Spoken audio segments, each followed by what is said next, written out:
Hello, and welcome to the podcast that discusses all things gaming. Coming to you from the home of Indie PopCon, Gen Con, and the gaming capital of the world, we are the Established Facts.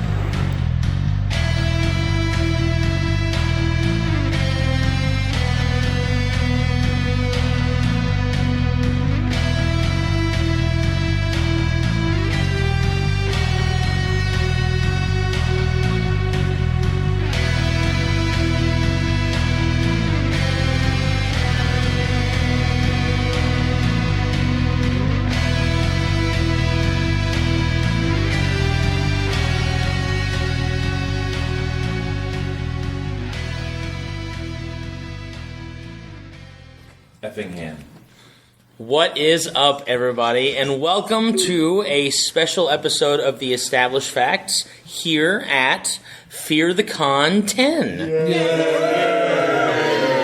always so much cheer and loathing when we do this episode. All of a sudden, I felt like I was surrounded by a group of zombies.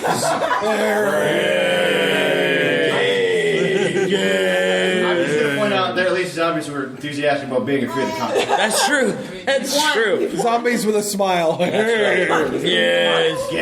Great. I don't know what's wrong with you all. I slept very well and had a great You lived here. You slept in your own darn bed. That's right. Yes, I did.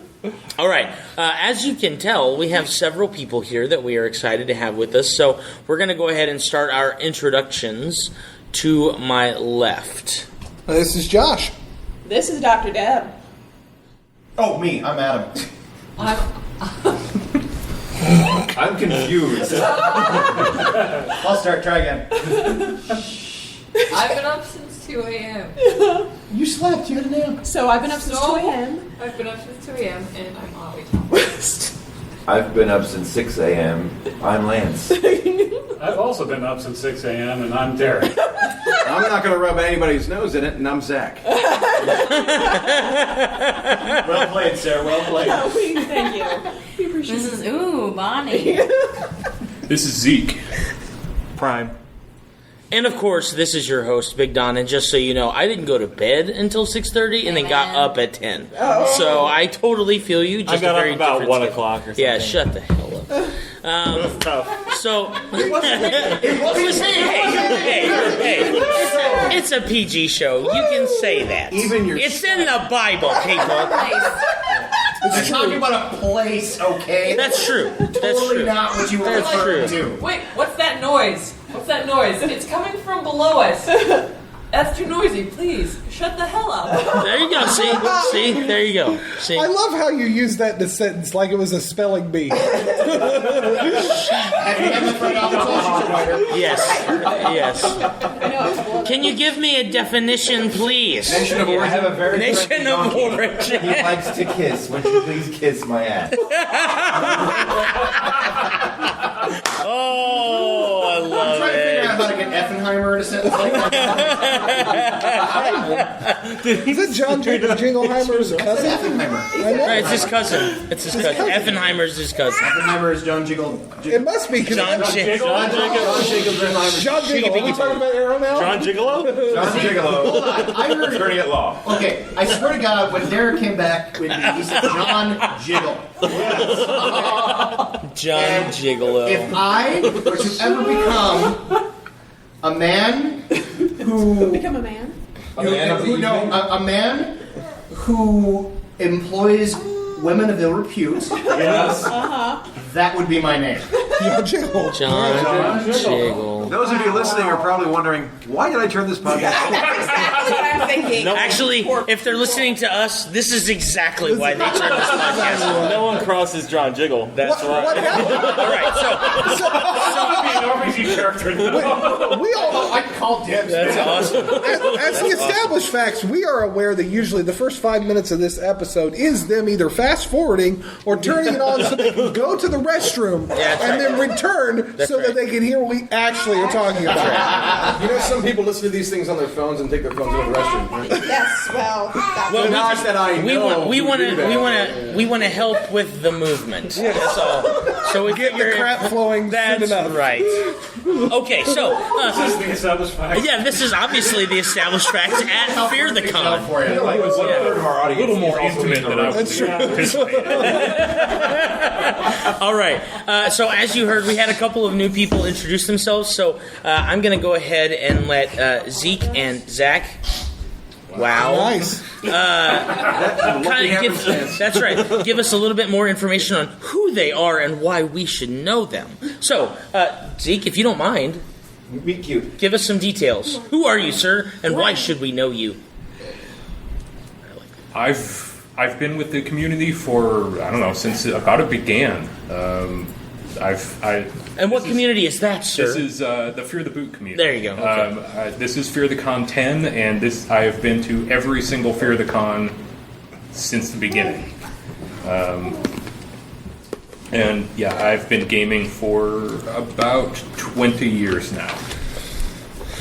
Okay. And Zeke, what kind of games do you enjoy playing? Like, what style of games do you enjoy playing?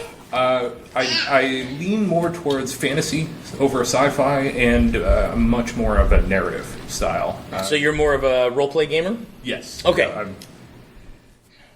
Primarily? Yes. Okay. I do enjoy the crunch every once in a while. Sure. But Every once in a while, it's nice to swing an axe and kill an orc with 6. Sure, absolutely. I can definitely agree with that. And then we also had our friend Zach. Some of you may know Zach from not only the Fear the Boot community, but he is pretty active on our Established Facts Facebook page and things like that. But Zach, give us a little bit of information because I believe this is the first Established Facts you've ever been on. This is the second, is it the second? It's the second one if you count the one I did at Fear the Con 7 with Keith Bird. That was also kicked in the dice bag. Oh yeah, right. That was a kind of a which collab. in fact Yeah, had been absolutely. established. Incidentally, that was the last Kick in the Dice Bags Players Edition ever.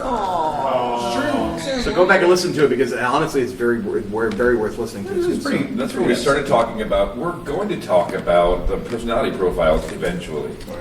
Well, we did. We did. And then we did. Yeah. And then we did. And I established my first fact. That's right. And I've been following those episodes since then. So the reason I'm here is because my entrance into role playing actually started with several of these people at this table, and it started at Fear the Con 7. Wait, was I in that group? Yes. Yes. I'm so I sorry. think so. Yes, you were. I think you were. Was that Wayne's game? No, it was a game where I played Wayne. Yeah. No, I was not in that group. You were Yeah. not in that group. It I was, was. In I was. 2014, I attended Fear the Con 7 at the request and insistence of my friend Dan Reppinger. And Cute baby back right now. he was the GM in my very first role-playing game where we played ferrets. This is a game called Tooth and Claw, which you can buy for like $1. And we played a business of ferrets trying to get the dog his medicine. That was the goal. The second game was one that Derek, sitting to my right, ran. Yep. His own design, universal storytelling system. Yep. It was basically, I signed up for that one because I had never played anything before. I'd never played Pathfinder, never played D&D, never played Shadowrun, never played any of the typical crunchy games. I didn't know jack about how they were played. Yep. This was one where the emphasis was on storytelling, and the topic, the theme was everybody was playing a Fear the Boot host. I've been listening to the podcast enough to be able to say, I can do that. I can do one of these guys. I can be one of the characters. And as it turns out, it was right up my alley because I cut my teeth doing improv comedy professionally. So I was used to playing 5-minute scenes, and I was used to doing stuff like that. So when I found out about that, I played that game. I actually played in 2 games that week with Derek, and I also played my first game with Don and Bonnie, and that was a game of Fiasco. And that's right. And you started my love You affair. played a sheriff. I played a mayor. I played a Mayor. corrupt That's right. mayor. Oh my gosh, that game was In that so game. much fun. And for the life of me, I cannot remember his name, but I do kind of remember his accent. Yeah, that was very, very The close. very lost Portlander. Yeah. So since goodness. then, getting involved with people like you guys and people like Dan and the Fear the Boot community has sparked in me the creative side that I haven't been able to have another outlet for in other areas. So I've started designing and developing my own games and stuff like that. And I thought, if a guy like Derek can develop a gaming system like this, and he's got a lot of thought and stuff like that into it. I'm like, maybe I could. Maybe I could give it a shot. If he can do it, Anybody can do it. So easy a caveman can do it. Mario jump. Well, see, here's the thing. Because I was brand new to that hobby, and because I was brand new to this style of gaming and stuff, I had no clue that there was a renaissance going on in independent publishing. I had no clue that stuff like that was happening. And, here I am playing in a game that the guy at the table designed. Right. And I'm like, huh. And I've got to thinking about it, and since then, it started with writing a playset for Fiasco. Yep. And from there, it just kind of snowballed. And I'm running 2 games in 2 systems of my own creation this year at FtCX. Awesome! That's phenomenal! It's amazing. We've attracted game developers. Look at us. Yay. We're like Rupture us. of worlds. And honestly, I need to thank you, Derek, for doing that, because if you hadn't designed that game, if you hadn't run that particular If you game, hadn't inspired You Zach. honestly, I don't know that I would have been inspired to give it a shot. I mean, your game sucks, but you inspired Zach. Obviously, because since I'm able to do it, Anybody can do it. Yeah. Well, I mean, Yes, to be you, the man of the most luscious beard at the table. Although true. Prime, I mean, Prime's doing well. Yeah. Normally, I'm slaying everyone in the room, but yeah, I'm a lightweight compared to you. I've had about 6 months. For the record, I have not shaved my beard fully, like my full face, since 2005. So we're talking 12 years, and my beard is not half as luxurious and luscious. Adam, at the beards is this table. you and I come from the same facial hair clan, brother. Not even joking. Compared to my 2 younger brothers, I cannot hold a candle to how quickly they grow facial hair. It's ridiculous. I went from shave to this since November of last year. Okay, so we're roughly about the same time. Yeah. So it's about I'm gesturing in a way that would be Mario jumped in. Hey, he thinks you're number 1, Derek. Next on Beard Talk. How to maintain a condition. What's the best type of beard oil? Actually, I found this great beard oil, and it is infused with peppermint.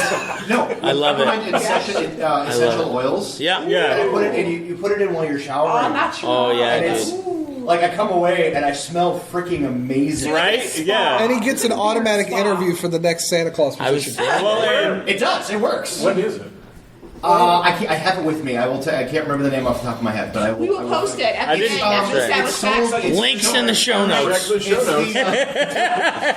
aren't going to be in the show notes. I love the art of shaving. The art of shaving is amazing. Yes. If you've never gotten a shave by a man with a straight razor, It's scary. you're literally putting your life It's scary. in his hands. It's yeah. But oh my god, it's amazing. Oh, it is. It's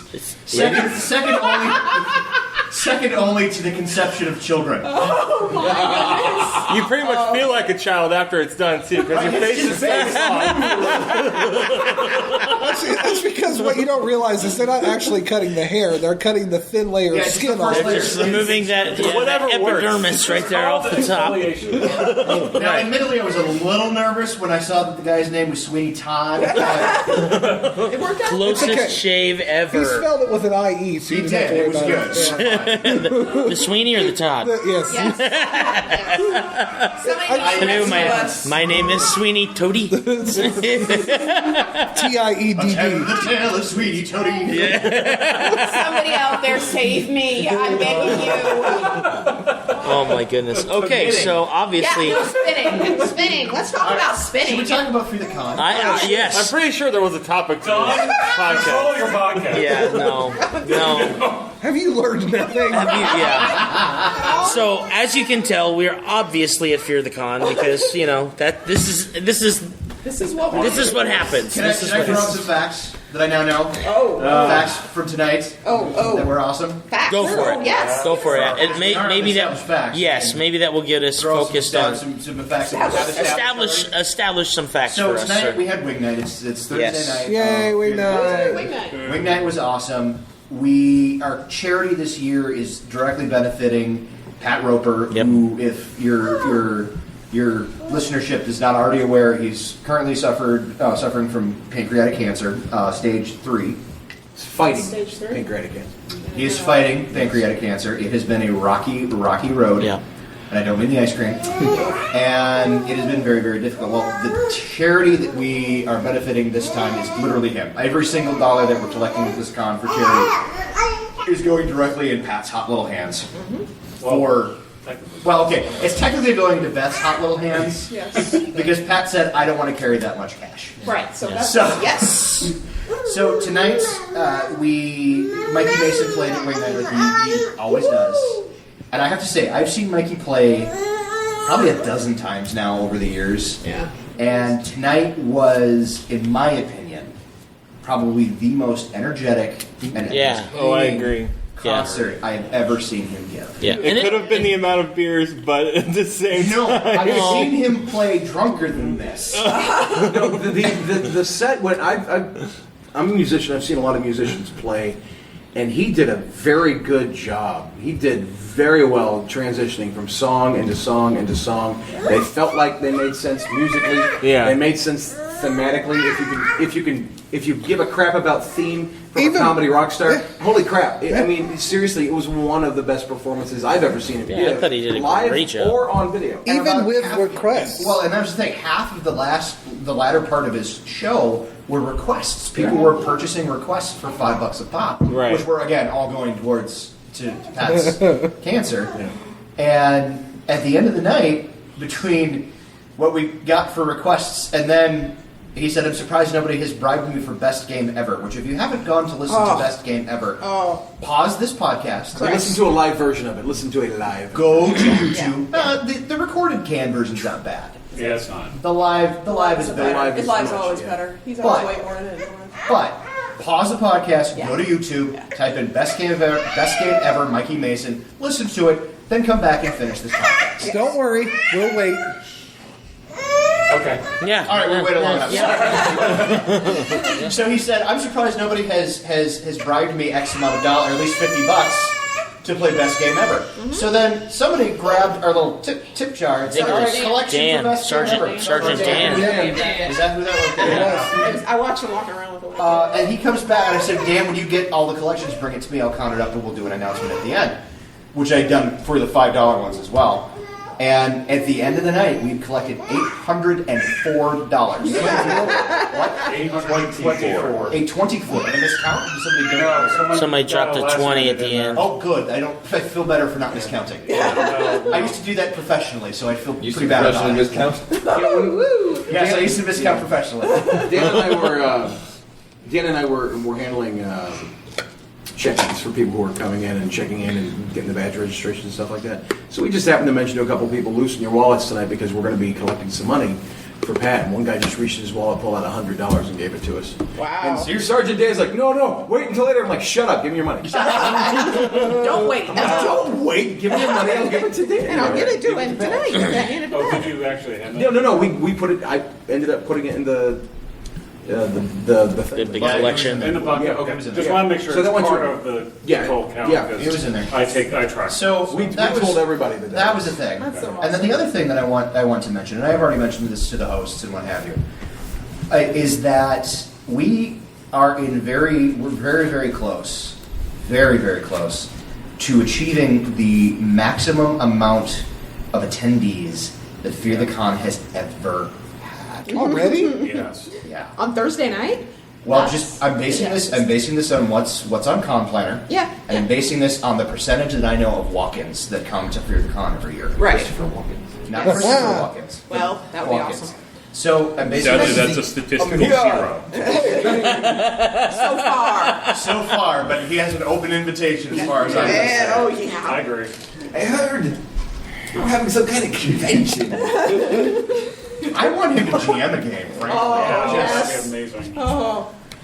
So that's awesome. Read box text. the facts that we have right now is that we have a ridiculously awesome community Yeah. who donated a bunch of money, and we have more people here this year than almost at this point more people this year than we've ever had before. And it's interesting to note that this is coming back from after not having an official Fear the Con last year in 2016, and it's not being run by the hosts. Correct. It's being run by Derek here, by Adam Gottfried, and by Bob Ahrens.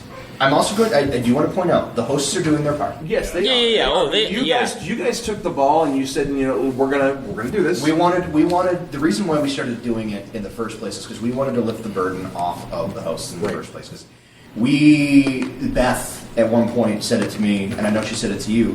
Planning Fear the Con was like planning a wedding. Yes. Every single year. Yes, it is. And they've done it for 8 years in a row. And everybody knows how much I love writing weapons. Oh, absolutely. Well, weapons I love planning, but Well, yes. You didn't bring any out at our wedding, so Well- thank you for not bringing the weapons to our wedding. We appreciate it very So much. there's some Fear the Cons fact, and we haven't even started. Yeah, we haven't even Con had a officially con yet. starts tomorrow morning at 9 a.m. Yeah, how about we have a con? 9? No, bitch. 9, yes. Yes. Okay. Oh man. Yep. Those of you listening, this is in the past. Hello, future people. Hello. Hello, my future self. Exactly. What's great is Pick that yourself off the bathroom floor, people. remove the hypodermics, and let's get going. It was worth it. It was worth it. the Fear the Con 10. Honestly, this is. I can't really speak. For it's so far it's the best Fear the content I've ever been to. There you go. I don't think we'll ever have a better Fear the Well, Con the 10. irony is that the name is literally a joke. Yeah. Yeah. The name is literally a joke because there was no Fear the Con 9. This should technically be Fear the Con 9. Yep. Because it was DrewCon. I flat out said to the guys, right, when we, after DrewCon, and we said we were going to do this year, I said, okay, the only way I'm doing this is if we call it Fear the Con 10. So we're And they're like, okay. we have no problem with that. Right. Yeah, I love that. I love I thought it. it was Fear the Con X because X can be any number. Oh. That would have been smarter, but we're dumb. Unless you're Roman, in which case X is 10. Which is why it was Fear the Con 10, or X, because Fear the Con, because Yep. I don't works both ways. math. I don't math. I use words. I'm not good at finding the slope, I'm so with you, Lance. I don't know what X Finding is. the Asia. Go to Asia. Oh, got it. Okay. So this con right now is essentially our blueprint for the future. Okay. Yeah, because The future. future cons, we've learned a lot from this. Thank you, Zach. Yep. Thank you. That we'll put towards the Well, next con. you guys also worked on the non-Fear the Con. I mean, you worked on DrewCon. Drew- And that there was was a a few perfect things. concept. Yeah, ours Drew the Con. DrewCon. Yep. Yep. Drew the No, it was Drew. a great Proof of con. concept. We wanted to see if 3 guys who didn't live anywhere near, and I mean anywhere near, the closest of us lives 4 hours away. Yes. That's the closest. Bob and I live And 8 that's how we hours all away. feel back there, Sammy. Where does Bob live? Bob lives up by me. Does he live in Minnesota with you? Yeah, he moved out. Oh, I live in Minnesota. Yeah. Minnesota. Minnesota. Or by the Twin Cities. Yeah. You gotta hit those E sounds just a little harder. A little harder. Yeah. See, here's the thing. I'm not Finnish, which is really where that accent comes from. So I don't really have that accent. I thought everybody had it. I'm German and English. Like this is my background. My dad is actually originally from Indiana. Okay. See, I knew I liked you for some I'm sorry. Wow. Not many reasons, just that. Just that one? Locale. Just that one. That's an important reason. So my dad's originally from Indiana. So like a good chunk of my grandparents grew up there, and my grandfather went to Purdue, and his mom, my grandmother went to Purdue as well. So. But yeah, so my accent. Why are we talking about accents? Anyway, it's Finnish. I'm not Finnish, so my accent is not nearly as strong yet. Yeah, no, that's the rest of the Because story. the improv actor down here decided to yes and you, and you went right into it. Is exactly what just happened. Zach's not the only one at this table who's done improv. Yeah, I know. The half of the table has done improv. That's true. His dad This was is all bird true. watching in a tree, fell out, got hit by a car. Yes. I decided to move to Minnesota. Yeah. So yes, and going into our topic. Yeah. Okay. So What? We have a topic? Were you done discussing Fear the content? Well, there's not much more to discuss. Right. Yes. Right. I give the facts that I know to Is there any give. more It beard hasn't news? happened yet. Beard news. I have one. No. Josh can't grow I one. bet you I do. can't. What's her name? I can't. Josh never. What's her name? Barely can get a goatee. Yeah, he's bad. I I want to see Evil Josh one of these days. Yes, I do want that. It sucks. It's so bad. When he cries. Go see a doctor. Zeke's at the end of the table going, what did I get myself into with these people? I'm taking the advantage to get a couple hours of shut-eye. Hey, there you go. Hours. Well, if you can sleep through this, you can sleep through Here's the anything. thing. Since we've started doing these podcasts at the show, or at the thing. At the thing. At the thing. That's the word I'm looking for. I'm tired. Zeke has been a part of it. Like he's every single thing in Dice That's Bags, true. He was on. He was, so that's part of the reason why I invited you to come down today, because you've been a part of this thing since, and you've been a part of Through the Boot and Through the Con for almost as long as anybody at this table. I think Derek being the one exception. And I had a point. He did? You don't say much when you're, I need more. You don't say much when you're on the mics, but generally what you do say is so flippant and insightful, we wish you talked more. Yes. I'm Please. sorry. What? I understand completely now. Help us. Guide us. So apparently there was a topic. Is there a topic? Are we going to do a topic? There's a Should we just topic. keep BSing? There is a topic, and I believe, if I'm not mistaken, which I normally am, our topic Such is life. is it best con stories that we What? have not? Help me out, bro. This is his job. Just want to be clear on that. I don't have any paper. I don't have any paper. Derek's got It was what makes a game memorable. Correct. What makes a game memorable? Thank you, Zach. You're welcome. He couldn't remember what makes a game I couldn't memorable. remember what made a game memorable because I can't even remember what makes this podcast memorable. Hang on, guys. I can answer this question in one. You ready? Yes. What makes a game memorable? Me. Oh, there you go. Thank you so much for joining us on the Established Facts. You and good night. Why? Well, no. Every single person at this table has gamed with me at one point or That's another. true. Yes. Yeah. I have? And tell me you didn't remember it for years to follow. You shut up. Wow. I think I've only I've only been played in longer. one game I recently don't know with that I've you. run, just that I'm in. Yeah, Oh, yeah. I remember the game that we were in The together. game that you and I were in last year at Gen Con that Derek ran. Lance was there too. I'm not. Yeah, the details of that game. I'll allow it. The details cannot be shared. Yes, the details of that game cannot be discussed on the Established Facts. I don't know. I There made were, it a point to oh, yeah, block that those one. memories out. The ACLU would have been all over us in that game. He would have been all Oh over us. yeah, Just All of the NRA. alphabet. the Pretty much NRA. just offended everybody. in that entire- It was amazing. However, it White was people too. done in a very equal fashion. Everyone got We hated in. on everybody. Oh, yeah. Like there Yes, was no no discrimination there because we Yeah. literally hated everybody. Yes. Zeke, what were you going to It was say? I was just going to say that I've made it a point to block those memories out. I see how it is. When we, So it is to be war between us. So, Adam, what do you do as a either player or game master that in an attempt to make said game session memorable? So when I plan a game, I don't usually. I do a little bit of planning. I do bare bones planning. You know, I get some basic plot points, some things that I know that I want to get done, and occasionally I'll come up with something. It kind of depends and varies on whether it's a con game or whether it's a campaign. But if it's a con game, I try to make a point to have something in there for every single player to have a moment to shine. And then when I actually run the game, I kind of just let the players do what they want to do, and go from there. But on top of that, I stay very animated. I stay very excited. I love descriptions. And I'm not the kind of guy that will try to stay within genre. I'll be like, oh, there's crenellated turrets across the top of the castle that are decorated and I'm like, so. Did you see that castle in Game of Thrones last week? That's what the castle looks like.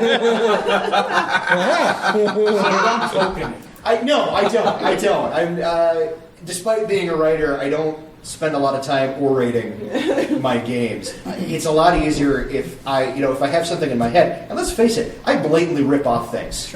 I blatantly rip off story points. As and blatantly well rip off. you should. Yeah, Yes. and As because a there lot of are no people new should. things, there's just new ways to looking at things. So me being like, okay, so you remember that castle from Princess Bride? That's the castle. You guys are about to storm it. You see Billy Crystal and Madeline Kahn over there going, bye-bye, boys! 2 different movies. That's right, that wasn't Madeline Kahn, was it? It's Carol Kane. Carol Kane, that's right. The one that's still alive. Burn. Well, I mean, it's not like it's unknown information. Yeah, we all know that Madeline Kahn is dead. Spoilers. Oh, yeah. Sorry. Go read the internet, people. Go read the. Because it always tells the truth. Yes, yes, It indeed. never And you lies. find things like Well, okay, this. but here's the thing. If you know where to look, it tells the truth. Yeah. The thing is being able to know where to look. Yeah, that's the the point. skill. The point White is, House Tower. the point is the way I. Not going down. Apolitical. The way I run a game is very animated, and I've noticed, particularly when I get more into it, and the more I get more passionate about it, and I'm gesturing wildly as we're going. But this is what I do when I GM too. I raise my hands, and I get bigger, and I talk louder, and I talk more passionately. And every single time I do that, all the players are like, "What's happening? Something's gonna happen." I don't know what it is, but I'm pretty sure it's going to be amazing. It's usually knocking over a lamp.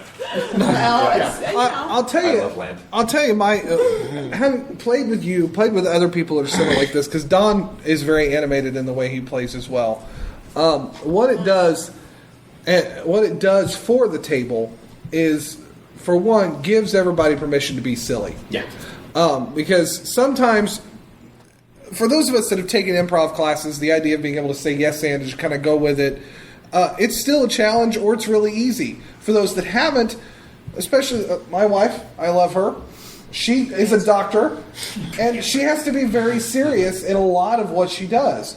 So sometimes in a role-playing game, it can be difficult for her to loosen up until somebody else does. Fist of Fury. The first few laughs that break out of her break the shell, and she's a completely different player when that happens. And I think the willingness to be silly, even in a serious campaign, I think really can trigger this desire to focus.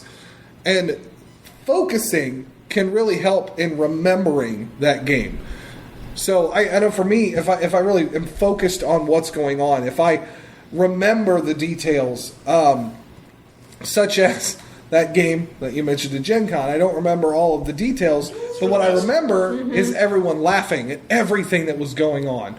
I want to say it was Hoosier Con a couple of years ago. I played the same High Five adventure and was playing the guy with the mech suit. Oh, yeah. And I remember digging through the ground and falling into this chasm. Yes. But everybody that was around was really paying attention to what their character was doing. So while the entire rest of the party is having this fight in a sewer, I'm trying to dig through the earth to get down there to help them. And it took like the entire battle for my big guy with the big weapon to get through. And it was because that's what my guy was doing. I was focused on getting through.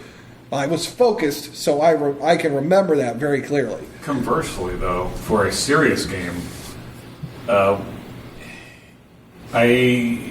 you don't go silly. You go, I am concerned about my character.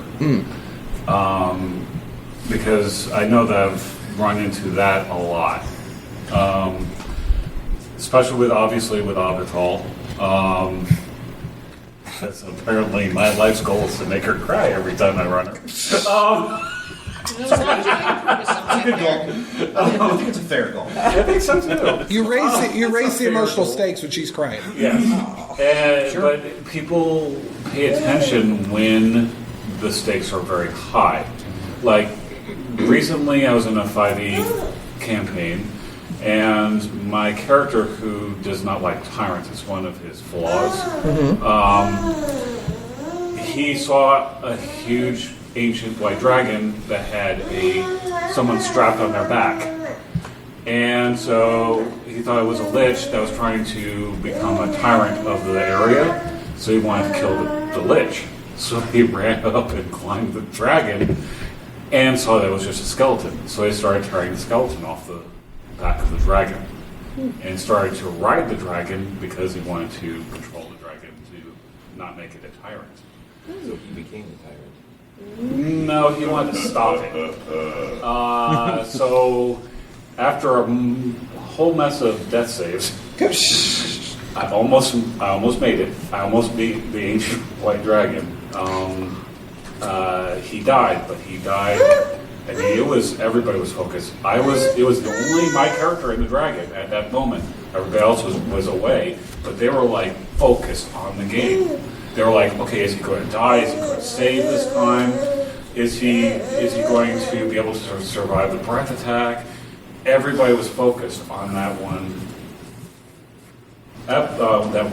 scene, even though it was just one person, and it was lone wolfing that.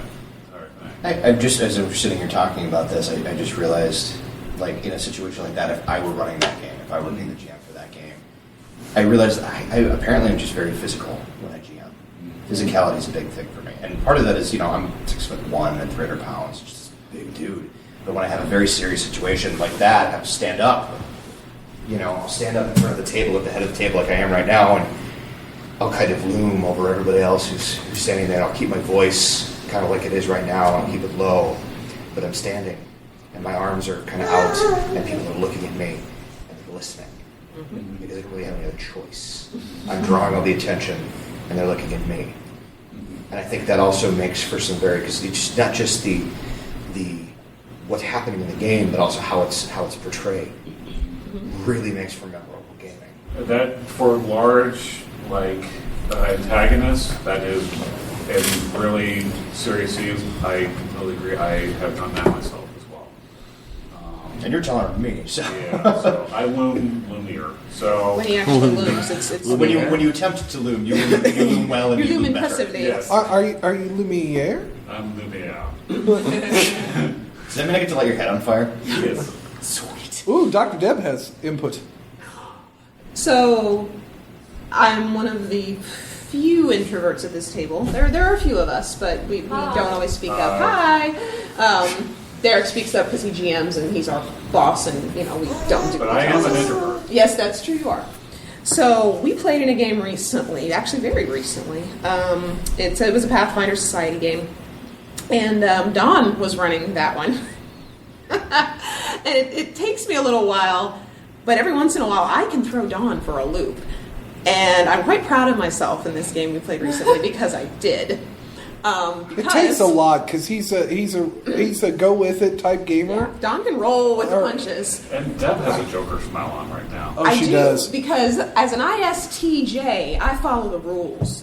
Darn it, that's what I do. ENFP Don, no, Don's just gonna let's just run with this. I go, yeah, sure. The rules exist in some strange world that I don't live in. Right. Fair enough. They're more like guidelines. Yes, right. That's exactly it. When you're more introverted, it can be hard sometimes to figure out how to have your moment in the game because it's not easy for you. You don't run with that naturally. Well, and especially when you're running something as structured as Pathfinder Society. Pathfinder Society, yes. So, and which is very true. Go ahead, really feel Lance. Yeah. You're already. I think Pathfinder Society is number one too. So you're already trapped within the rules, as some people feel like. I enjoy the rule structure. Many people do not as much. And so anyway, I was having a wonderful time throwing a monkey wrench into everything because I had I remember that. the piece. Yeah. So basically, I had, hold on, help me, Derek. I had like a demon running along next to me. He was our guide. Yeah, a mask was actually a demon. He was an Oni. He was an Oni, thank you. An Oni. Don can tell his story right. So I had an Oni with me. Just because I ran it, that's really the only reason. And which was a demon. You hid because Daniel was playing a Tengu. Correct. And so he was from the region I'm supposed to be running. Yes. Yeah. Oh, yes, it was. Yeah. It was fun. It was a lot of fun. Who hated Onis? Yes. Despised them. Because my character was like scared out of her mind. Yeah. Bonnie's character's freaked out. Because Daniel's character, who is a Tengu, comes from the territory in Galarian where this campaign that we're playing right now is from. So the only two characters that exist in the party right now that are even familiar with this setting are Derek and Daniel's characters. Yeah, I was playing Kitsune. Yeah, and Daniel, when he took on his, I think it was his ninja. Yeah, he has to choose he has to choose something, or like he was trying to shape his mindset to say, okay, well, I want to have an enemy. Mm-hmm. Who should it be? And so he chose Oni. Which makes logical sense. Which makes logical sense until the Pathfinder Society makes you go along with an Oni to get this mission That's the plot completed. train. So we have to have the Oni with us for the plot train. We were told this. So go ahead, Deb. So my character has the Oni running with her. I am a chaotic good sorcerer. Yeah. So we're going along this happy way. I've been told by Dan's character, don't you put on that mask because it's an Oni. Don't you dare put on that mask. Don't you do it, because I know if I'm going to do it, he's gonna attack my character. I know this. So he's off doing something, saving the day. I put on the mask and I sneak the note to Dawn. So I'm wearing this Oni mask, and we're going along, and we're fighting snakes, and it's kind of going slow, and it's getting okay. Do we know exactly what's going on? No. So what does Deb's character do? Being me, I'm like, I know there's an endpoint to this, and it's probably that big scary circle right at the middle that's got a huge stone symbol written on it. That's probably it. So you think? Yeah, you think. So I walk through the middle of the fight, walk away from the fight.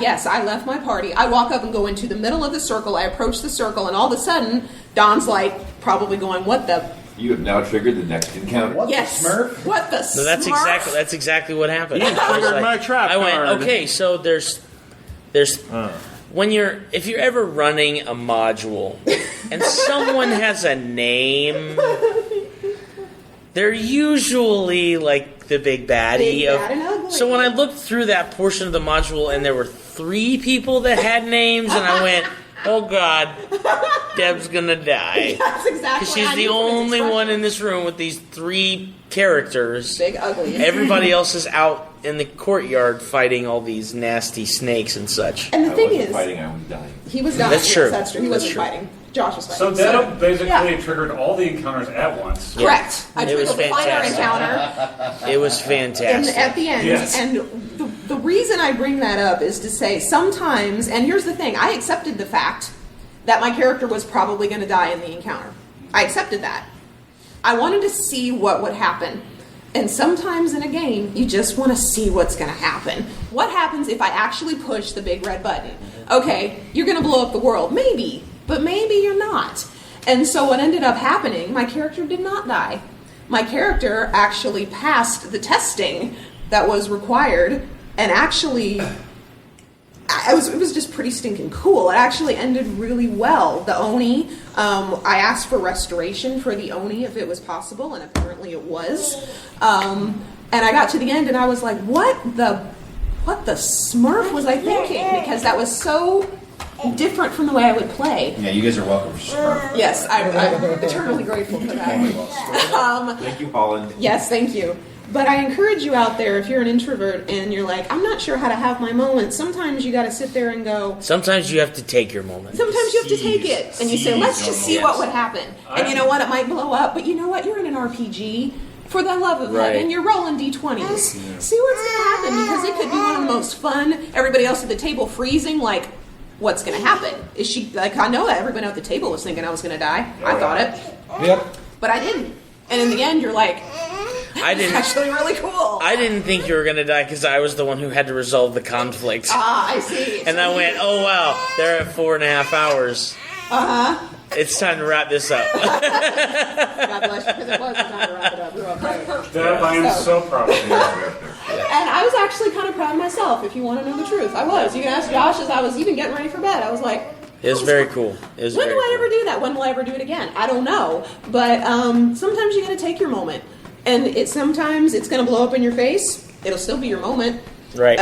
If you sometimes it can be epic. You'll be remembered for something. That's right. Remembered for that. I lived In a blaze of glory. They fight very bravely and die very quickly. I regret nothing. I lived this few and dared a dream. Hey, if you're gonna go out brilliantly. That's all I'm saying. Absolutely. And I think that's a really good point for a memorable game is you could do the right thing all of the time and succeed at everything. Sure. Mm-hmm. But is that interesting?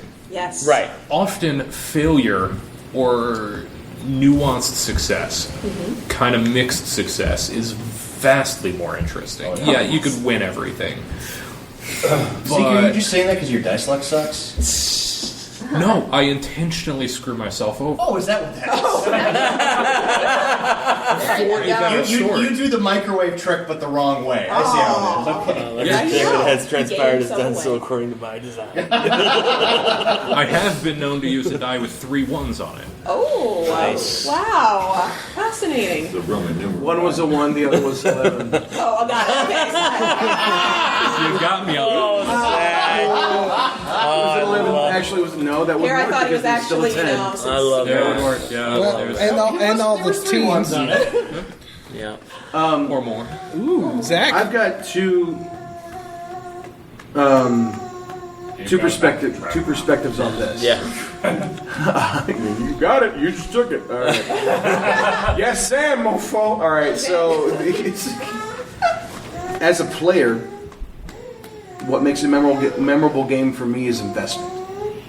Investing in the moment, jumping in, not necessarily guns blazing, feet first, and everything else like that, but deciding, okay, I'm playing a chemist. Okay, I'm going to be a chemist. As a chemist, what would I do in this particular situation? How would I respond to the people around me? Respond to the circumstances? Would I be a character who's more like Deb in her personality, more clinical and more exacting? Or would I be like a mad scientist, like Brent Spiner in Independence Day? Me and anything I play. Yeah, exactly. Yes. So to me, it's investment. The first time I played Fiasco was with Don and Bonnie, and I jumped into that corrupt mayor character.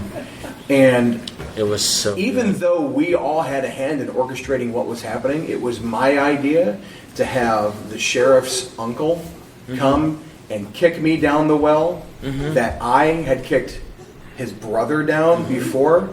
And at the aftermath, when everything was over and I laid that final die down, it's like, this is what has happened. He has fallen down the well and he's broken his neck. Bang. I immediately had an emotional reaction.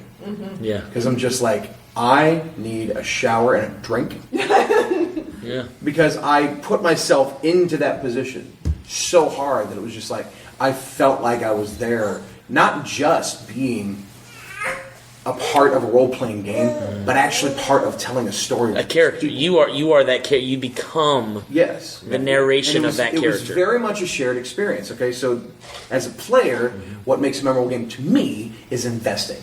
As a GM, what makes a memorable game is the experience. And that is creating the experience. I just recently became a part of a group that's playing D&D. I'm going to be leaving it because I really don't care for D&D. As it is now. Given my background, yeah. No, that's fair. 6th and 7th editions, you never know. But given my background in improv comedy and stuff like that, it's just not really my speed. Sure. And the first time we got into it, I'm just like, I have an idea for a one-shot, so let's do a one-shot to get everybody used to the system, to the basics, the mechanics of the system. And one of my favorite bands, one of my favorite comedy bands is this geek comedy band from Australia called Tripod. Yeah. Tripod did this show several years ago called Tripod versus the Dragon. And it was a theatrical performance that was based on Dungeons and Dragons. It was a 90-minute performance of a D&D game. That's great. Honestly. That's awesome. It is one of the two things I've seen, other than personal invites and stuff like that, that actually pushed me over the edge into trying role-playing games. That's cool. And so what I did was, for our one-shot, I took the very bare bones of the plot of that show and made that the game.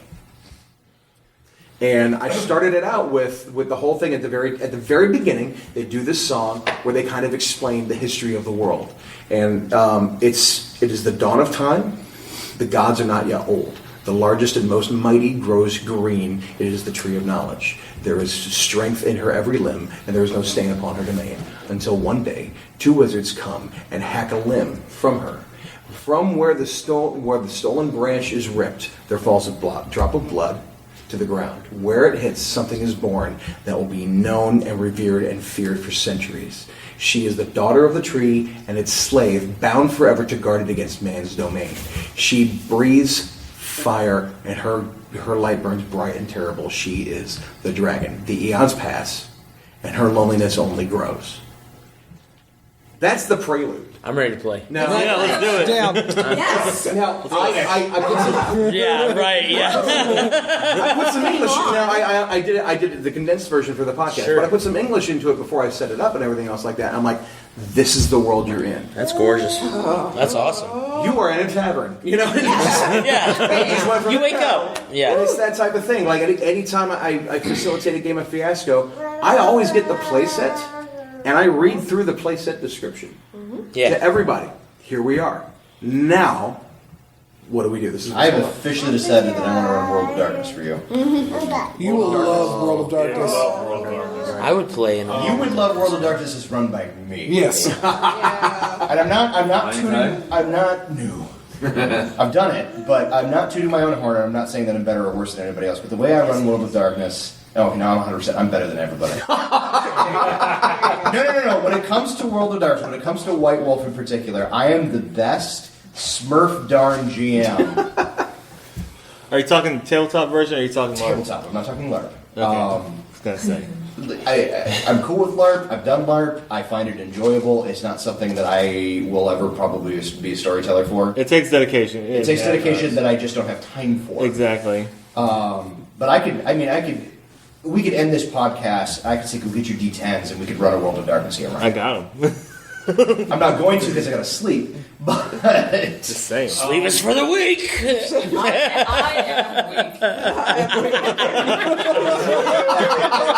am weak. Derek has something. I have a question for you. Yes. Since Fiasco, you build your character during the game.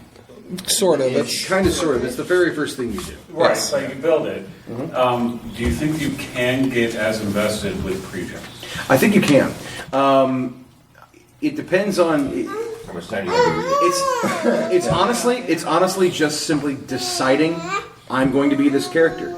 You know, I mean, everybody knew from the moment you heard this is Wayne, I was Wayne. Okay, and it wasn't because I could be his name; it was because I decided to be Wayne. You know, I wasn't Zach playing Wayne; I was frickin' Wayne. now, but that's the sticking point, though. Yeah.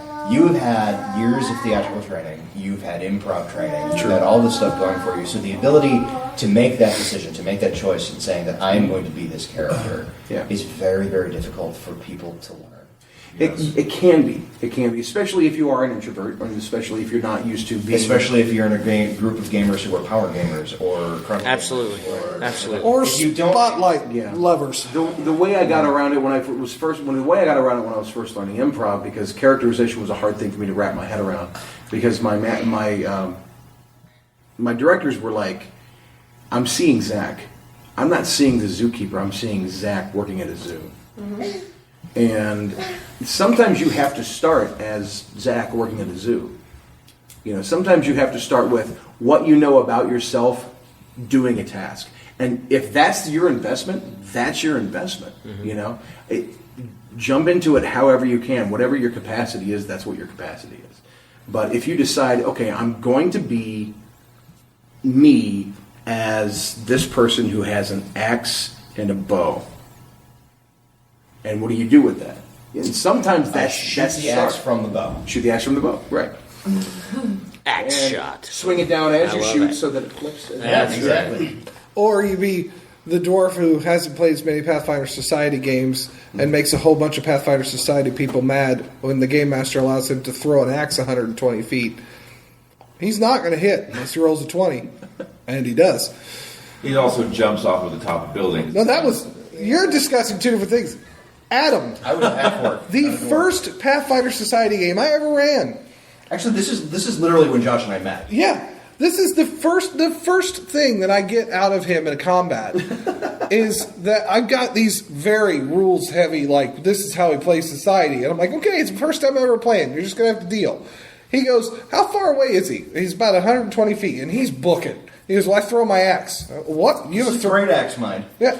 Not throwing axe. Okay, what's the range increment on it? No kidding. He's like, I think it's 10 feet. I'm like, okay, it's a -2 for every 10 feet over that, so you're at a -20. But I'll tell you, you roll a natural 20, you're going to hit the guy. It's an auto hit. These society guys are like, dude, you can't do. I'm sorry, the rules are very clear. A natural 20 hits.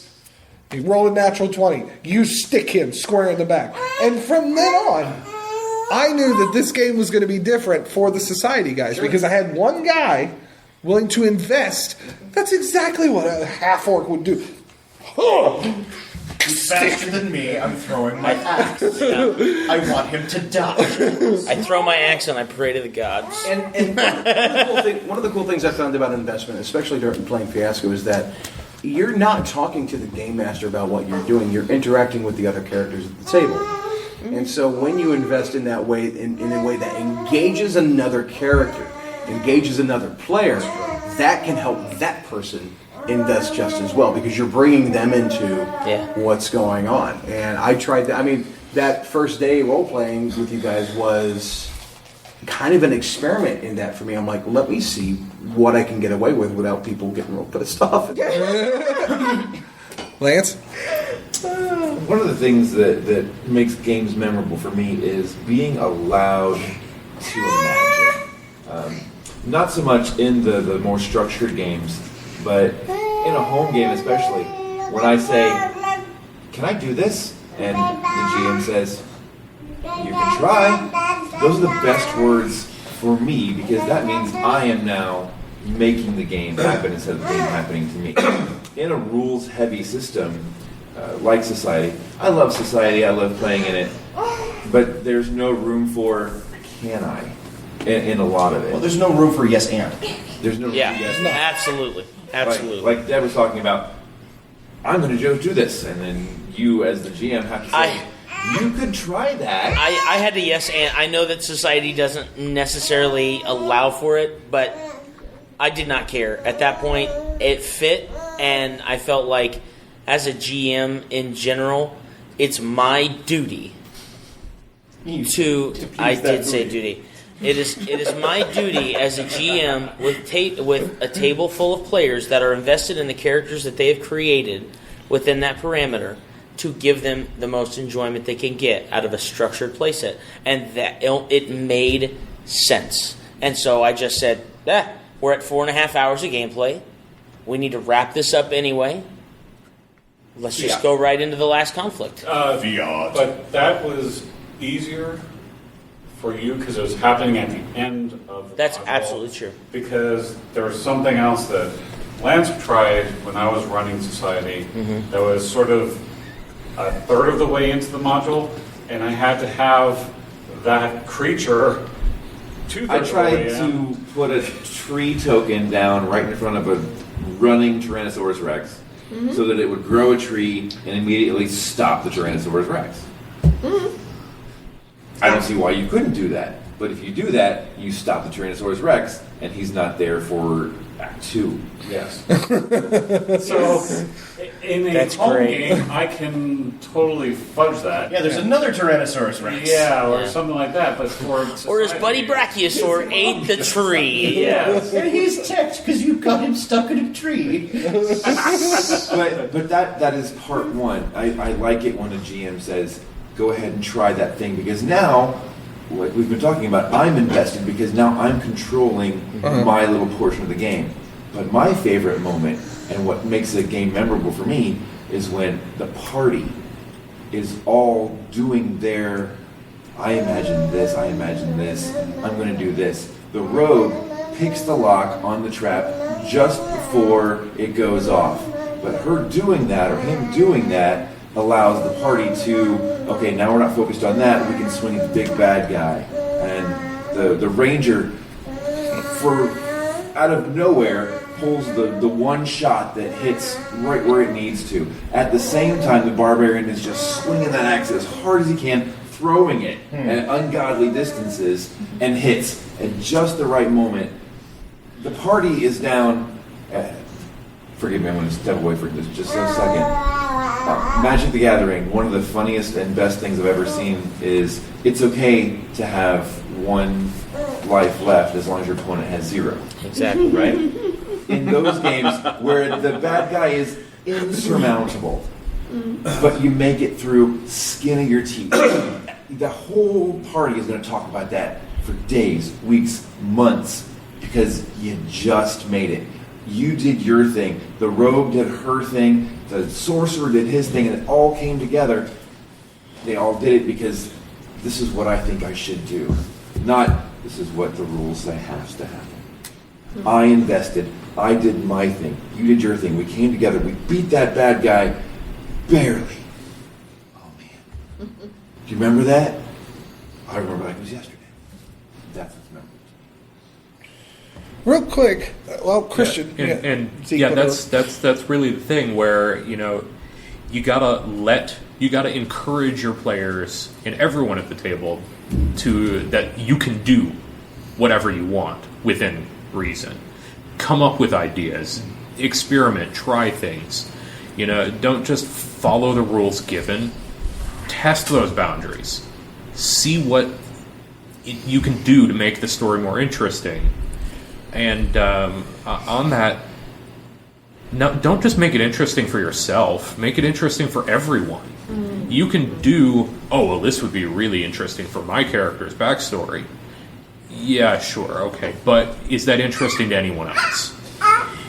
What if it's interesting for me to make everybody else miserable as the GM? If you can get people to invest in their miserableness. Running the campaign. Derek has done this. Derek has made us invest in our miserableness. What were you going to say, Josh? I was actually going to ask for some input from Prime and Bonnie because we haven't heard much from them. Yeah, forgive me. I didn't mention in the onset, but I do have my baby with me, and it is late, and I don't have his bottle, and so, fail. He's providing background music. Right? Life happens. That's the wrong kind of bottle, guys. I disagree. Not in the right circumstances. It'll put it right to sleep. The way I grew up, it was the right one. Zeke, that explains a lot. Never had a cold that I do remember. Hey, a teaspoon of whiskey will put a kid right to sleep. So does brandy. So does the football back, So, when I think about what makes a game memorable, I mean, it goes back to one game for me, and it's definitely, what was it, on 2007? Yeah. I'm trying to remember that part. So obviously, Don and I got together. I was in high school. He introduced me to gaming, with his huge gaming group of friends that were all veteran gamers. So I kind of came in like this, baby, he made me the character sheet, and I just sat down, and everybody helped me, and it was all really sweet. But the very first campaign that I sat down and I made my own character, and I came up with my own backstory, and I was really invested in who this character was. We were also about to play in a series of modules, which I wasn't used to either, because my first experiences were with this game group that did homebrew games. So it was kind of weird, because all of a sudden I was really invested in this character, but then the scene that we were in was very cookie cutter. So I was feeling kind of not necessarily frustrated so much as I was telling my husband, man, I put all this time and effort into this character, and I just feel like I'm not really engaging a lot of her abilities and that sort of thing. And so he, I guess having your boyfriend be the GM is dangerous. Having your boyfriend be the GM is dangerous. Depends on how long you've been dating. That's true. And if you want to continue dating. But what he was able to do was he was able to introduce things that had to do with my backstory into the game without it taking away from what was going on in the module. It wasn't taking over the whole party's storyline. It was just things to, help kind of flush out what the bones of, the main train was laid out. We were still going down the train, but it was these little added things. And just briefly, I'll try to keep it brief anyways, because I could sit and tell you this story for an hour. But essentially, My character was it was D&D 3.5 psionics style character. If you know the class Wilder, she was a Wilder. She had she was the race Elan, which is like a psionic race that looked humanoid, but they're kind of like a secret society type race. And so my character Leah, the backstory I came up with was that these Elan came from like a cultish type group that was very secluded and kept away from the outside world, and she literally like grew up in this like convent kind of situation because both of her parents were, at one time involved, and then her mom left and she was essentially raised by her dad, who was like the leader of this cult. So she like runs away, and what was the module? Red Hand of Doom? Wow. And so, yeah, right? So, it's by far one of my favorite modules. I love that. I loved Red Hand of Doom. So I don't know if you made my dad the actual bad guy in Red Hand of Doom, or if he was just another guy that came up like another... He was the big fight before the big fight. Yeah, he was the mid-boss battle. Yeah. Yeah. So this whole time, when we had my relationship establishing with the other characters in our party, I had kind of introduced myself as like, being like this socially awkward, like I didn't grow up in a real world situation. You're just going to have to deal with the fact that like I don't know regular social cues, and I need help, kind of assimilating into what it means to be a part of a party and like living on my own, because I think my character I was playing, I said she was like 17 or something like that, like younger than I was at the time, like a child, and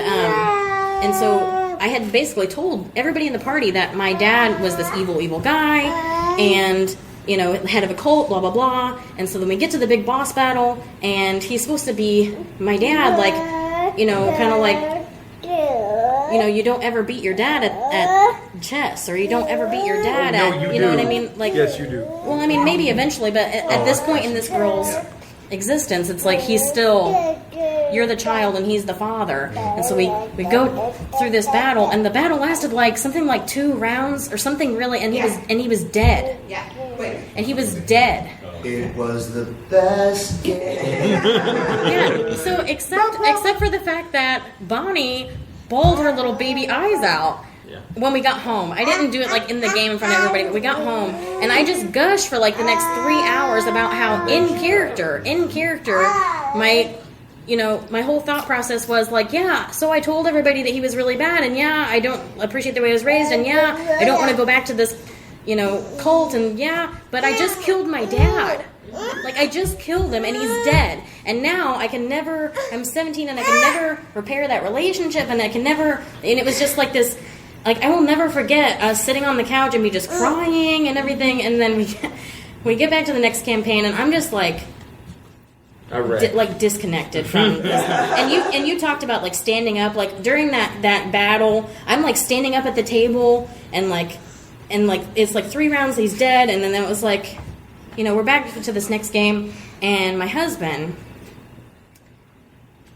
like elaborated this whole situation where he had a character from a previous campaign that was like 25th level or something come in and like perform like this epic time stop or something, and like reverse time or something, and basically all he did, like, I don't know. All I know is the description was this character that I had played in previous games. He was an extremely high level caster, and in third ed in 3.5 there was a really cool prestige class called Fate Spinner. Oh yeah. There was a really cool class called Fate Spinner, which allowed you to re-roll dice and stuff like that. Well, in his story, he becomes of a very minor deific rank.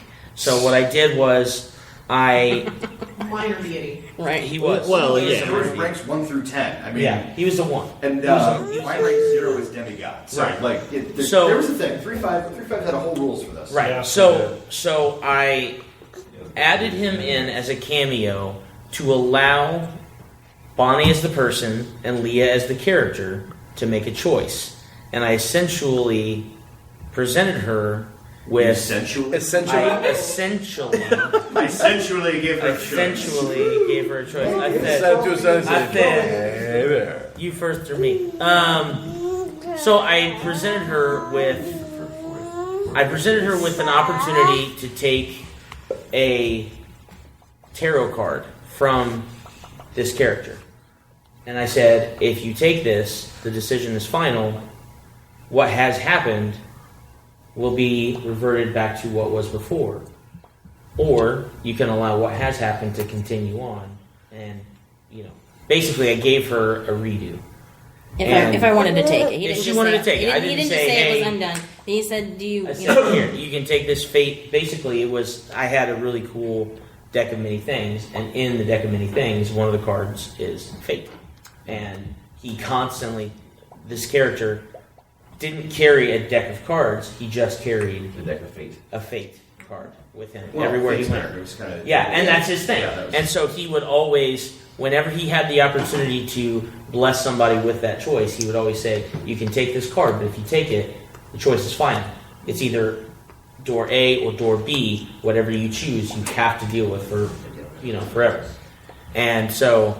So what was great about that was, I'm not saying I would want that to happen in every game because I don't think there's no value if you can just always change, I made a mistake, I don't want to do it that way. Right. But for that particular, it didn't even cross my mind that he would even give me the option.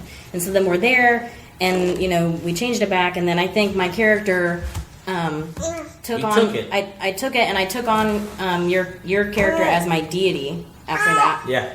And I used Leah for several games. She became like my character. Like to this day, she's like the character that I played for almost the span of a decade. And you still ended up having a fight with your dad. Yeah, because as far as the party was concerned, none of that had happened yet. Yeah. So as far as the party was concerned, none of it had happened. We go into the battle, and essentially they remember nothing from the previous battle. They literally are at the door. We do it all getting again. Ready to walk in. And she's the only one that has prior knowledge of what has happened, and essentially allowed her to. Yeah, so I go in and basically we have a totally different type of altercation, and the party was kind of like, wait, I thought you said he was bad. Are we not gonna get the bad guy right now? And I was like, no, because a lot of us were newer adventurers or. We were experienced with a completely different group. So a lot of us were dealing with a module. Okay, what the heck is this module thing? Module thing. Yeah. I don't understand. Yeah, it was our first module, wasn't it? Right. So he spins everything back, and we're now trying to follow her lead on the same note. But we're the adventurers. We kill, steal, and pillage. That's what we do, right? But we're good. We were involved in a really strange group at the time. So we didn't really know what it meant to be good. Yes. Amen. Let's be honest.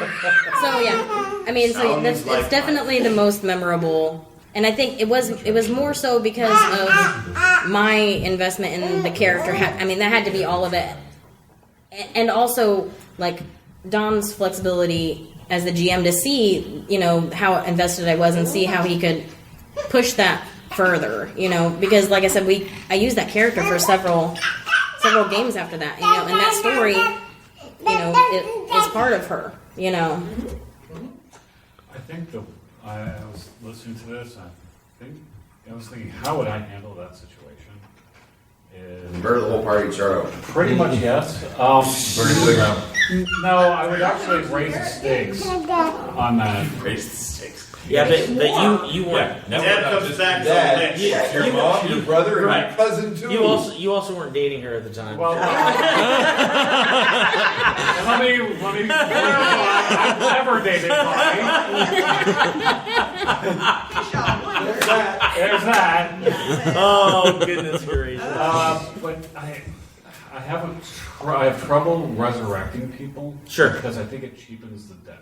Mm-hmm. Sure. I think that had I been in that situation and not been dating Connie, the way I think I would handle it is to say, yes, you can have your father back, but someone else will have to die. Yeah. I'm big. That's a fan very of that. cool way. Mm-hmm. Okay, George Bailey, you can never be born, but then all the bad things are going to happen. I will say Butterfly this. effect, too. I will say this, and I really like that idea. And I think now, as a more mature GM, I would probably be willing to consider something like that. That was literally the first GM experience that I had. Yes. Like No, those characters. I understand. Yeah, and I'm but- not saying that you did it wrong. No, I'm no. just saying that I was thinking, how would I now? And I really like that. Like, Or you owe me a favor, right? and I'm a deity, so Yeah. It's not going to be pretty. So I got this guy. I know a guy. Prime, you got anything you want to add? I don't really have a specific story. Good. We didn't Okay, care. well then. Well, Yeah. I didn't realize we were in that much of a time crunch. My bad. So anyhow, like I was saying before, I think before I was so rudely interrupted by the host, I'd have to say that there's no specific story that I can pinpoint on, what defines the best or one of the best gaming. Makes it memorable. But I think in general, for me, what makes gaming memorable is the party that I'm with, because I tend to, when I'm playing my characters, I tend to stand in the background and go, okay, well, I am aligned with this party that consists of these particular characters. How are they going to play their characters? And I'll kind of feed off of... Find your niche.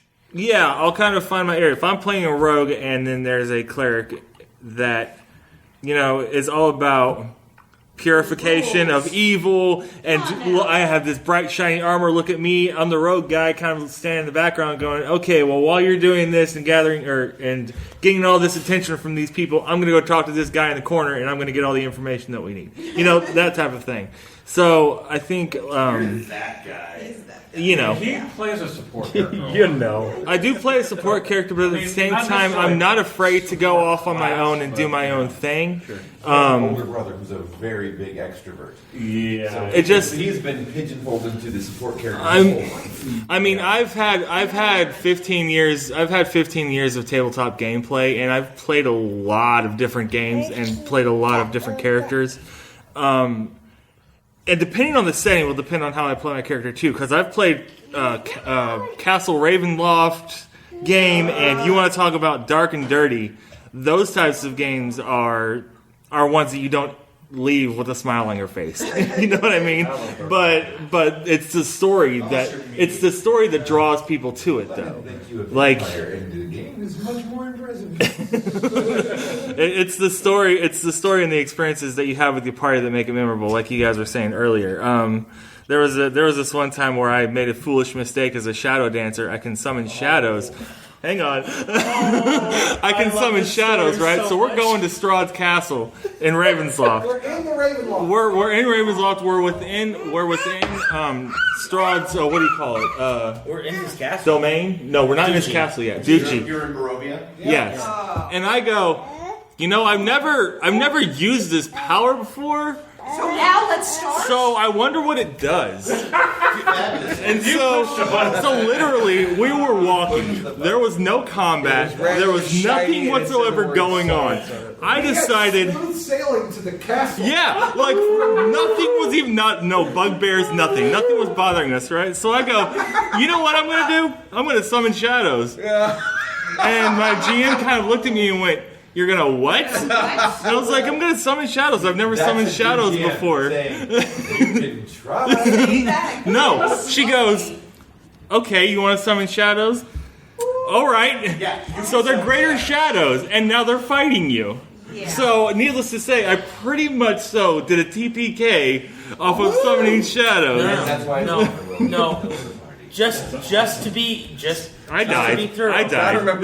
You summoned the greater shadow. Several greater shadows. He's the only one in the party that died. Oh. No, because I killed TJ. Oh, well, that's fine. He was our George. Yeah. He was our George. But yeah, he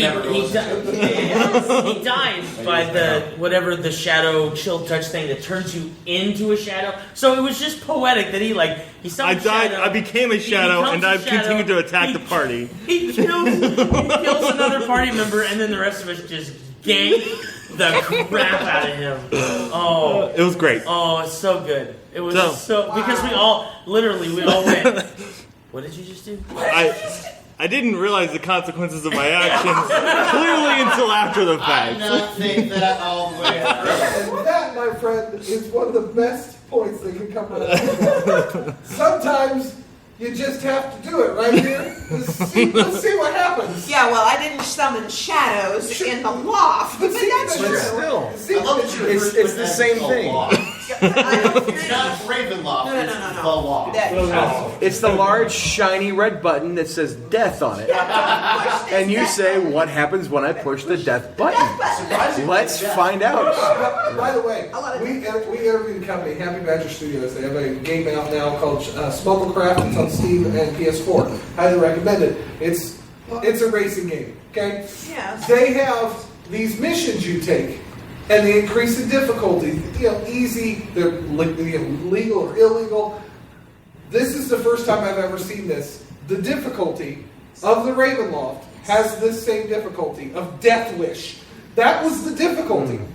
So I believe, Josh, you were on difficulty Death Wish and didn't tell anybody else about that. That's right. I'm glad that you were able to, get there? Yeah, because I did not know where I was on difficulty Nightmare on Wolfenstein, so... Yeah, there you go.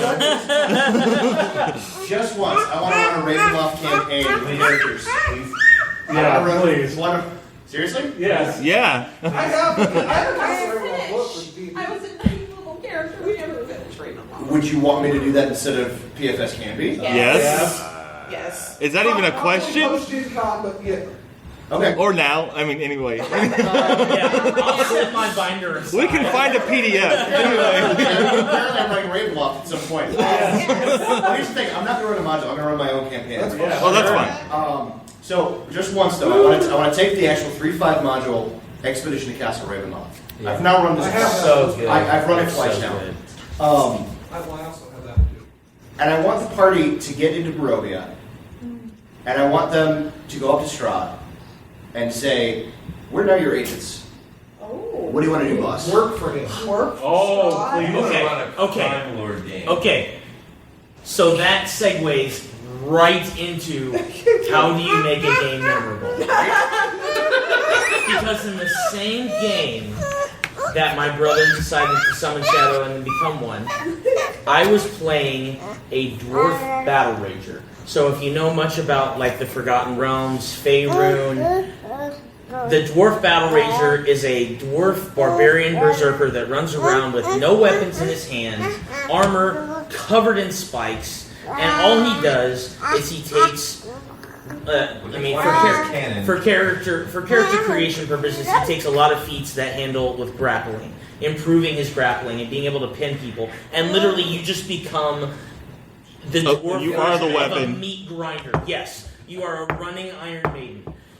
So in Barovia, we get into this fight, and we are fighting lycanthropes, and like you do. Yeah. But they just happen to be were-tiger, which I didn't understand exactly. But it was still fun. It was still cool. I killed 2 of them, one of which bit me.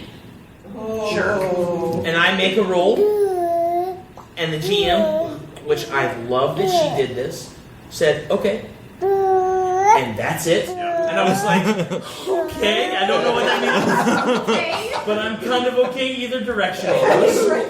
And literally, slowly, step by step, this character sought out to be an agent of Strahd in the Duchy. And then, once we had an opportunity to face him and we killed him, I said, well, I mean, if he's that easy to kill, then why not? And I was, our former member of the Established Facts, Michael Massey, he and I were playing cohort characters that he was this big, strong dude that used to grab. I actually installed handles on my armor, so he used to grab me and dwarf toss me at stuff, and I would just, maul it. So basically, he and I decided that we were the new Duchy Lords. Oh. I think you mean Duke. No, what I meant was Duchy Lords. You might call them Dukes. I don't live by rules. So, is that the Duke version of a luchador? Yes. So anyway, He doesn't know that the CH. what I really, His name was actually Duchy Lord. That's right. That's what he was. Squisher. It was Squisher. Yes. And so, I guess my point of telling that story is one of the things, and Zach touched on it a little bit, but being able to invest in your character to do things that you would not normally do. Fading into kind of the dark side of your character, kind of examining how far you would go if you had been a little bit corrupted piece by piece. Every time you experience something new and you just all of a sudden you start to see not only the power that this land holds, but now being a lycanthrope, this new power that I held, and being able to just like when I take so much damage, all of a sudden, because obviously I wasn't natural, I would just shift, and I'm like, oh, this is amazing. And, I added wild to my cutter. Yeah, I added wild to my armor so that when I shifted, my armor shifted with me and things like that. It was just something that I really loved about. Don, I'm really glad you worked your way back there because I wasn't sure where you were going. Yeah, no, you're good. I appreciate that. So one of my favorite setups as a GM for really, really messing, and this was me designing the game to get some investment from the players. So it was a Ravenloft group. We'd actually beat Ravenloft, we beat the Expedition to Castle Ravenloft, and 3 of the players wanted to keep playing their characters, which was cool. They were playing 3 sisters who were not actually related to each other. They were sisters from an orphanage, so they didn't actually share a blood tie. But we had a paladin in the group, and she made it all the way through Ravenloft without dying horribly. Not once did she die horribly. The rogue, on the other hand, died 6 or 7 or 8 times. Kind of ridiculous. As you do. Well, no, that's the point. So they were actually, quick aside, they were actually in the castle at one point, and she died because she botched the roll on the disable device check. But the thing is that they were literally in the middle of the castle. They couldn't just go back to town and get the 5th level of depth to cast Raise Dead on her. So they kept going in the castle. But when they do to check for traps, she was the dedicated trap. She was the only one there. They threw her body in the room. Oh yeah, that's literally what they did. Why wouldn't you? Grabbed her body, chucked her in the room. Anything go off? Nope. Let's keep going. Let's keep going. That's amazing. They ended up hiding behind the pile of dead rogues. Yeah, basically. So yeah, sorry. Go ahead. Later on, I think brought it going into this world of my creation, where basically the world had moved on. Everything living was more or less already dead. But the trick was that how it got that way is that heroes of old had put themselves into a deep sleep and were supposed to come back at the end of the world to save it. But what it turns out is that there was no resurrection magic in this world. So when they came back, they had to come back via undeath. So they were the reason why the world ended. Oh. So now the party is going around basically finding these 7 completely BA bad guys and putting them down so they could finally lay this world to rest. Well, one of them had to establish she was a very powerful vampire wizard. So she had actually established a demi-plane just off the regular world. And the only way to get to this demi-plane was to sacrifice a virgin child. The only way. Because she was evil. Yeah. And she broke the rules. So here's a paladin. Now they've actually found some residual traces of life. So they have access to virgin children. But you have a paladin. What do you do? And the paladin, who at the time was my wife, well, it was a fairly lonely night for me as I slept on the couch that night. You did. We ended the game when I made that revelation, basically. That was the end of that day, and I said, okay, so you have 2 weeks to think about it. And she's like, you're sleeping on the couch. I know. I knew that was coming. Yes. So, Derek, go. We've been talking about yes and. And it's like, I can't believe I didn't mention this. So, my first character was a living Greyhawk character. And he was my half-orc, bard, barbarian, dragon disciple. There were about 4 other classes. Did you have class ADD? Yes, I had class ADD. Doom. All of that was a Doom. It was my super mutt. And the difference between Living Greyhawk and Pathfinder Society is Living Greyhawk went off the rails on some of their ARs. Super good. And so I had a Fey wife that had a half-Fey child. I became part dwarf, part Sylvan, and... What did you start as? Excuse me? What did you start as? A bard, half-orc. So you said Yeah, that. and then I was bard, also part dragon because of Dragon Disciple. Yes, the barbarian. So, at one Barbarian, dwarf, Sylvan, half-orc, Fey. dragon. Yeah. Fey. Abomination. That's what I call that. It is. But there was one module, where, due to some magic, I had a child where it was stuck to my Those of us hand. that have children, I'll know it's magical. But I could not put the child down, so one of my hands was taken up by a child. So I had a double axe. So I had a 2-handed weapon, but I couldn't use it because I had a child. So confused. Yeah, this got super confusing. Super weird, yeah. But I mean, that was like you had to. Yes, I did. But it was memorable because Well, you remember having a child attached to your hand? Yes, it was like you had to work around it. it was memorable because of how far-fetched it was. Yes, Right? yes, the character was definitely. Should we wrap this by establishing Yes, a fact? What about this? So- He had one of the. What did you Yeah. go. Yeah, it's the one gaming story I will never forget for the rest of my life. I was, I don't know, 19, 20. I was playing someone that grew up in a slaver camp, and he was reformed. He was trying to reform by joining this adventuring party and trying to become good. And we ended up in a situation where the only way through to our destination was this path guarded by a dragon that only spoke Draconic. And I was the only character that spoke Draconic. And the rest of the party just had to trust me to negotiate path through. And out of character, they could all overhear the negotiations, but it was just between me and the GM to negotiate the terms of payment for us to pass.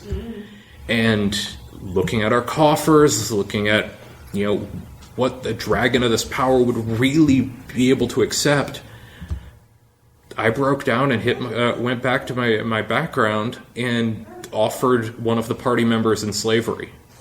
Wow! And That's awesome. of course, this whole time, none of the players knew what was going on.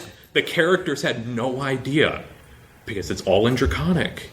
So all of a sudden, the characters see me point at someone else in the party. The dragon grabs them and flies off. And they're like, what? And now, to be fair, when I chose the part, I picked the guy that had fallen asleep at the table. So It was the best game ever. So, yeah, that character was summarily banned from the party and never seen from ever again. Yes, I imagine the character that got sold into slavery was never seen from again. Yeah, neither my character nor that character. Yeah. And that's just a great example of, sometimes you end up in that one-on-one situation where it's the GM and a single player. Yeah. And somehow both the GM and the player have to keep in mind there are a group of other people that are just sitting around not doing anything. And you got to keep. And it happened to line up rather well that I made that moment universally memorable for the entire party, especially the one sold into It's slavery. interesting they didn't turn it into Google Translate. Zach, you have a list over there. I have a list over here. I wanted to share this with you guys before you establish your fact. I heard a lot of things tonight that just the premise could be its own role-playing game. Oh, absolutely. And I wanted to share them with you in case you ever get this inspired. Number one, nobody crosses John Jiggle. Number two, the barber's chair. In my head, this is a bunch of barbers whose specialty is shaving, and they fight evil, and the only weapon they have is their razors. Barbarians. Barbarians sounds like they're Bards who also work in a library. Barbarians. They're Got a barbershop. Okay, number three, bare bones planners. This is about people who are event planners and they only do the absolute bare minimum. Necromantic event planners. Drew got last year. Yeah, right. Number four, tripod versus the established facts. Number five, someone else will die. Number six, press the red death button. Number seven, the adventures of Duke Duchy Lord. Let's be fair. Duchy Lord is probably a YouTube sketch more than a role-playing game. Or a web Well, it's the little things. It's finding the investment, and it's jumping into whatever you're able to find at the moment. I was at a coffee house when I got this idea to develop a game system called Roasters, where all the characters in the game are people who work as baristas and roasters at a coffee roasting place that is a front for illegal activity, and none of the PCs know that it's a front for illegal activity. And the rolling mechanic is you roll coffee beans. See, I was thinking when you said I want to do this. 7 successes. You. Everybody starts with a scoop of coffee beans. That's what you get for the game.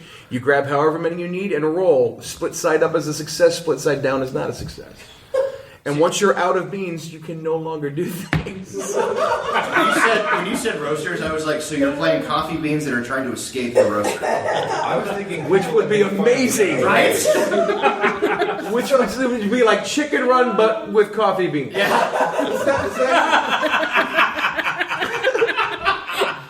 The brave little coffee bean? Yeah.